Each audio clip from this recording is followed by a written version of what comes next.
वक्त भोपाल से बड़ी खबर आपको बता दें, आरजीपीवी में बैडमिंटन प्रतियोगिता का आयोजन किया जा रहा है। सीएम शिवराज सिंह चौहान ने प्रतियोगिता का आगाज किया। आपको बता दें कि खेल परिसर का भी उन्होंने लोकार्पण किया है। खेल में 6 राज्यों के 80 यूनिवर्सिटीज की टीमें यहां पर शामिल होने के लिए पहुंची हैं। सुबह 11 बजे प्रतियोगिता का आगाज सीएम शिवराज सिंह चौहान ने किया। तो ये तस्वीरें भी आपको दिखा रहे हैं आपसे कुछ देर पहले की। खेल परिसर का लोकार्पण भी उन्होंने किया। इसके साथ ही आपको बता दें कि इस आयोजन में, इस प्रतियोगिता में 6 राज्यों के 80 विश्वविद्यालय के विद्यार्थी शामिल होंगे। बैडमिंटन प्रतियोगिता का आगाज आज कर दिया गया है। आरजीपीवी प्रतियोगिता का आगाज सीएम शिवराज सिंह चौहान ने किया। इस दौरान उन्होंने प्रतियोगिता का आगाज करने के साथ ही खेल परिसर का भी लोकार्पण किया। आपको बता दें कि इस प्रतियोगिता में कई राज्यों के बच्चे शामिल हैं। 6 राज्यों के 80 विश्वविद्यालयों से लोग इसमें शामिल हुए हैं। एक बड़ा आयोजन मध्य प्रदेश में किया जा रहा है, जिसका आगाज अब से कुछ देर के पहले सीएम शिवराज सिंह चौहान ने किया। और ये तस्वीरें अब से कुछ देर पहले की उन्होंने खेल परिसर का लोकार्पण भी किया। साथ ही इस प्रतियोगिता का आगाज करने के साथ ही बैडमिंटन खेलते हुए भी सीएम शिवराज सिंह चौहान नजर आए। तो ये तमाम प्रतियोगिता, तमाम पार्टिसिपेंट्स जो कि अलग अलग राज्यों के 80 विश्वविद्यालयों से इस प्रतियोगिता में हिस्सा लेने के लिए मध्य प्रदेश पहुंचे हैं। थोड़ी देर पहले ही इस प्रतियोगिता का आगाज और खेल परिसर का लोकार्पण सीएम शिवराज सिंह के हाथों हुआ, जिसके बाद विद्यार्थियों का हौसला उन्होंने बढ़ाया। कुछ देर के लिए वो बैडमिंटन खेलते भी यहां पर नजर आए। तो बैडमिंटन कोर्ट में सीएम शिवराज सिंह चौहान की एक्सक्लूसिव तस्वीरें आपको IBC 24 पर दिखा रहे हैं। प्रतियोगिता का आगाज करने के साथ ही सीएम शिवराज सिंह चौहान हाथ में रैकेट लिए हुए बैडमिंटन खेलते नजर आए।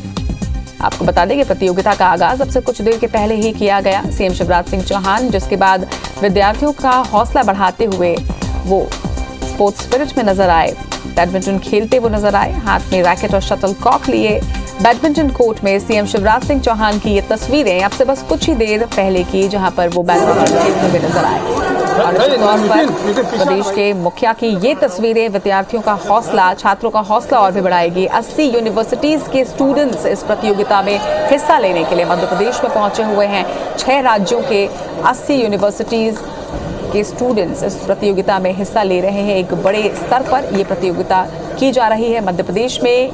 आरजीपीवी प्रतियोगिता का आगाज सीएम शिवराज सिंह चौहान कर चुके हैं और उसके बाद बैडमिंटन कोर्ट में बैडमिंटन खेलते हुए भी वो नजर आए। इस खबर पर ज्यादा जानकारी के साथ हमारे सहयोगी सुधीर हमारे साथ जुड़ रहे हैं। सुधीर, आज एक बड़ी प्रतियोगिता का आगाज मध्य प्रदेश में हुआ है और कई राज्यों से लोग इसमें शामिल होने के लिए पहुंचे हैं।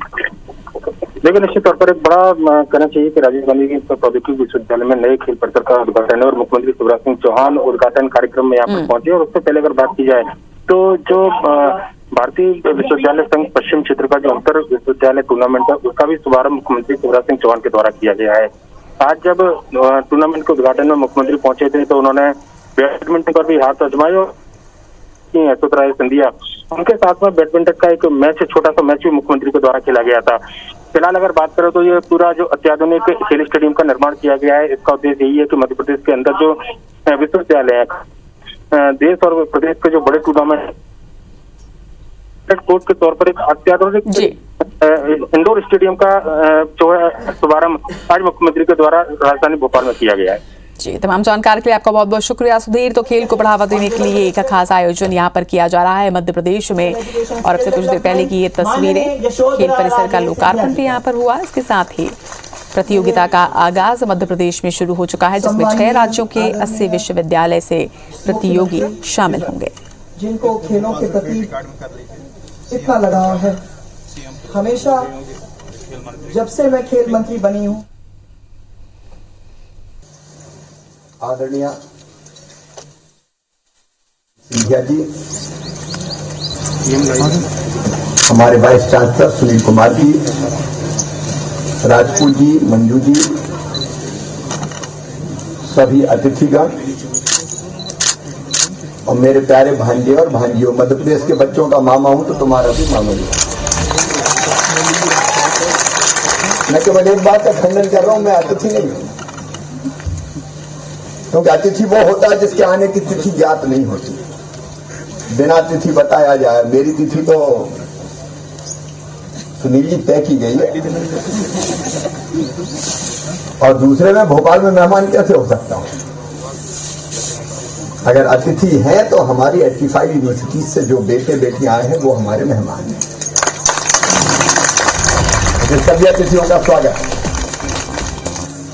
मैं पूछ रहा था कि व्यवस्था तो ठीक ठाक है, क्योंकि ये मास्क लगा के रहना पड़ रहा है अभी। मुझे बताया सुनील जी ने कि इन हाउस ही सारी व्यवस्था है। मेरे प्रिय बेटा बेटियों, आज पढ़ाई की नहीं खेल की बात करूंगा। खेल के बिना जीवन अधूरा है, या मैं ये कहूं कि जिंदगी भी एक खेल है। और अगर खेल की भावना से जिए तो आनंद कई गुना ज्यादा बढ़ जाता है। शिक्षा में भी अगर देखें हम, नई शिक्षा नीति के क्रियान्वयन का काम देश भर में चल रहा है, लेकिन अदरवाइज भी हम देखें तो भारत में आज नहीं बरसों पहले कहा गया है, शिक्षा का अर्थ है ज्ञान देना, उद्देश्य ज्ञान देना, कौशल देना, नागरिकता के संस्कार देना।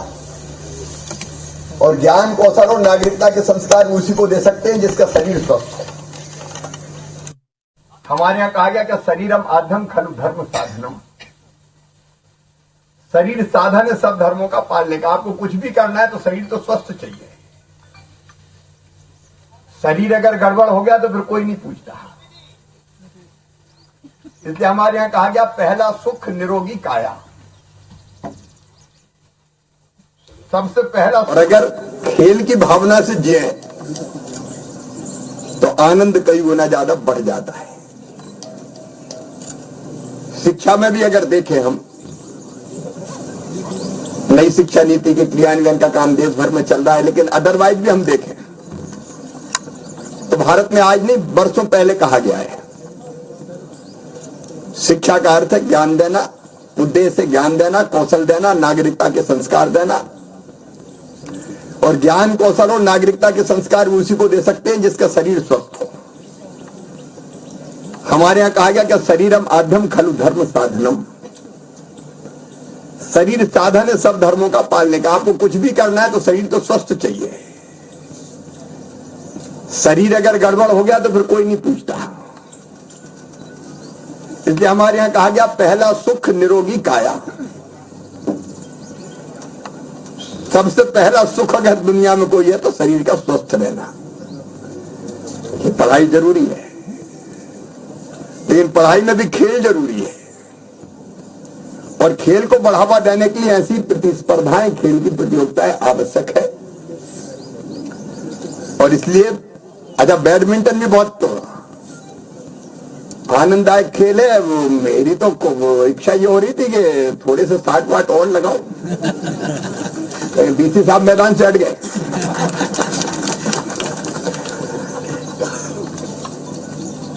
हमको पढ़ने के साथ साथ स्वस्थ रहने के लिए खेलना भी है।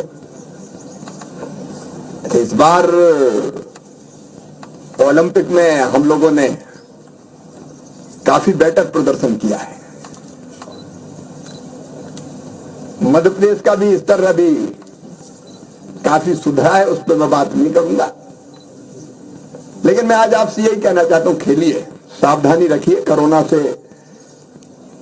डरना नहीं है, सावधान रहना है, सावधान जरूर रहना है। लेकिन उसके साथ साथ जिंदगी में हमारा टारगेट क्या है, लक्ष्य क्या है, वो भी निर्धारित कीजिए। मैं केवल एक ही बात कहता हूं, आप युवा हैं सब। और स्वामी विवेकानंद जी कहते थे तुम केवल 3.5 हाथ के हाड़ मास के पुतले नहीं हो,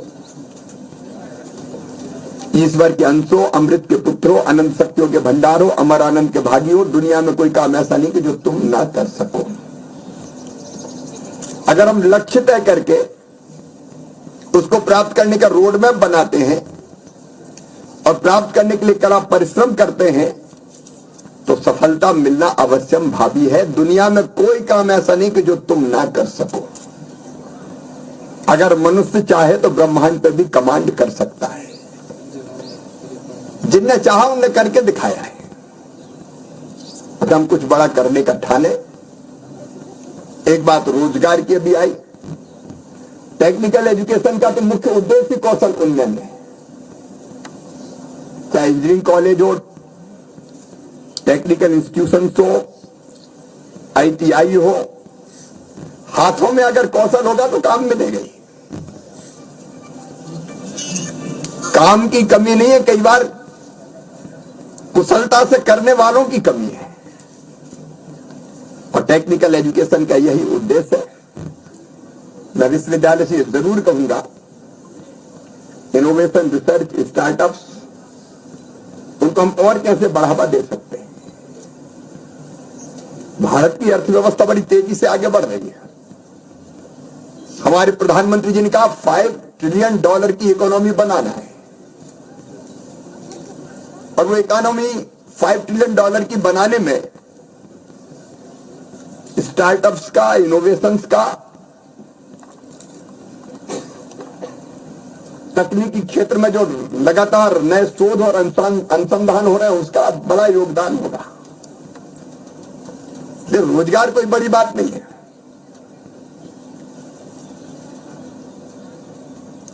समस्या सबसे बड़ी जरूर है। उसके लिए भी मध्य प्रदेश जैसे राज्यों में, देश में भी कई कदम उठाए जा रहे हैं। आज मैं उस पर विस्तार से बोलूं कि हम ये कर रहे हैं, उसकी आवश्यकता नहीं है।